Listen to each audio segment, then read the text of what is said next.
When I want my son to do anything, I need to act it out for him, to show him the steps. It comes as second nature to me because, well, I'm his mother and this is what I do, all the time.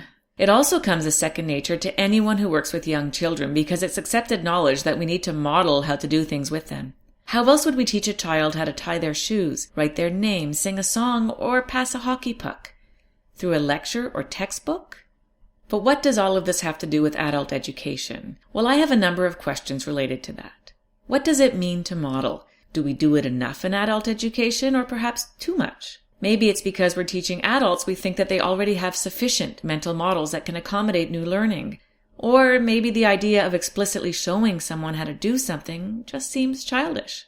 But modeling is so much more than a demonstration of a specific skill, whether we like it or not. Whether we want to be or not, as teachers, we are modeling all the time. About 40 years ago, Chaim Ganot wrote, "I have come to a frightening conclusion. I am the decisive element in the classroom. It is my personal approach that creates the climate. It is my daily mood that makes the weather." When I read this, I get stuck on I am the decisive element in the classroom. I am.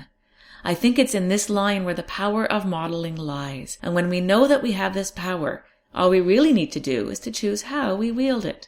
I can choose to model excitement and passion for learning, or I can choose to model that learning is about rote memory and passing tests. It's up to me.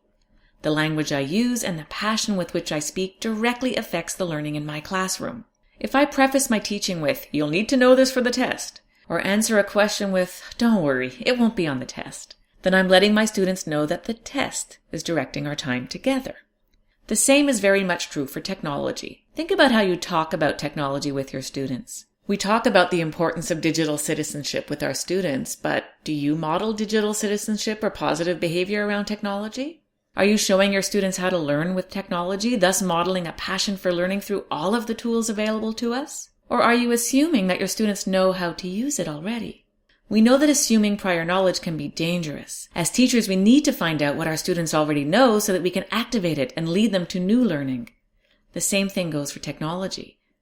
A 2013 study on the effects of technology on learning discovered that weak students have poor digital habits, and that they desperately need to learn how to use technology appropriately so that they don't fall even further behind their peers. How do they do that? Well, we need to be explicit with our expectations. For example, if we ask students to research on the internet, we need to show them how.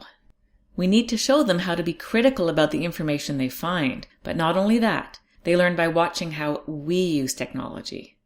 We are their prime models. We are the decisive element.